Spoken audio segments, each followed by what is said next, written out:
오랜 기간 걸쳐 퇴사의 마음을 굳게 먹고 이직을 준비하는 것만큼 이직이 결정된 후 기존 회사의 퇴사를 통보하는 절차는 심적 부담감과 어려움이 있습니다.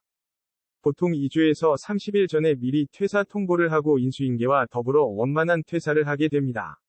하지만 감정이 격해져 퇴사를 통보하고 업무 자료를 몽땅 지워버리는 경우도 있습니다. 내가 만든 자료다 판단한 것이지요. 이럴 경우 어떻게 될까요? 결론은 법의 처벌을 받습니다. 보통 디자인 회사에서 이러는 경우가 많이 생기는데요.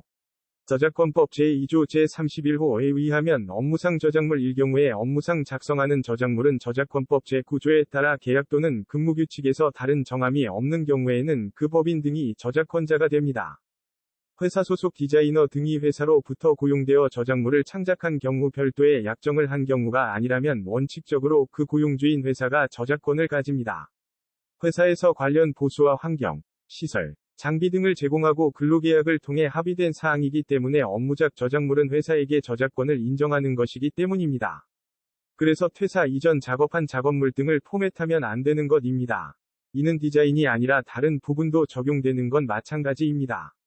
만약 직원이 권고사직을 당하더라도 자신이 담당하던 업무의 엑셀 파일과 한글 파일을 지우고 나갔다면 경우에 따라 법의 처벌과 소송을 받을 수 있습니다.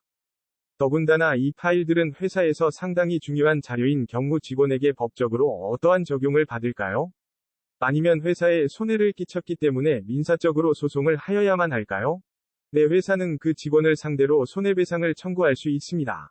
다만 여기서 손해배상을 청구할 때 어떤 손해를 입었는지 구체적으로 증명해야 하는데 그것이 조금 어렵습니다. 회사 측에선 포맷한 직원에 대해 소송을 준비하는 게 맞다고 생각합니다. 회사를 퇴직하는 직원이 자기가 사용하던 PC를 포맷하거나 자료를 삭제해버리는 경우의 손해배상 책임뿐만 아니라 형법 제366조, 재물손괴죄, 의 형사책임도 지게 됩니다. 위계 또는 위력에 의해 업무를 방해한 행위로서 업무방해죄가 성립할 여지가 있으며 민사소송도 가능할 것으로 보입니다. 아래와 같은 소송이나 법률에 위배되어 처벌받을 수 있습니다.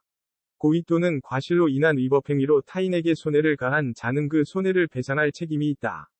하지만 민사소송은 파일 삭제로 인해서 회사에 재산적 피해가 있을 때만 인정됩니다.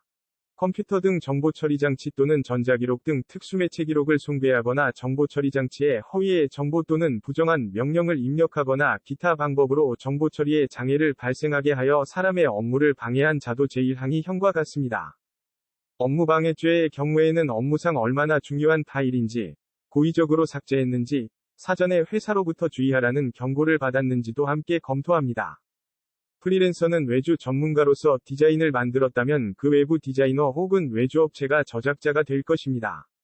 하지만 대법원 판례도 주문자가 전적으로 프로그램에 대한 기획을 하고 자금을 투자하면서 개발업자의 인력만을 빌어 그에게 개발을 위탁하고 이를 위탁받은 개발업자는 당해 프로그램을 오로지 주문자만을 위해서 개발 납품하여 결국 주문자의 명의로 공표하는 것과 같은 예외적인 경우에는 법인 등의 업무에 종사하는 자가 업무상 창작한 프로그램에 준하는 것으로 보아 주문자를 프로그램 저작자로 볼 수 있다. 라고 판시했습니다.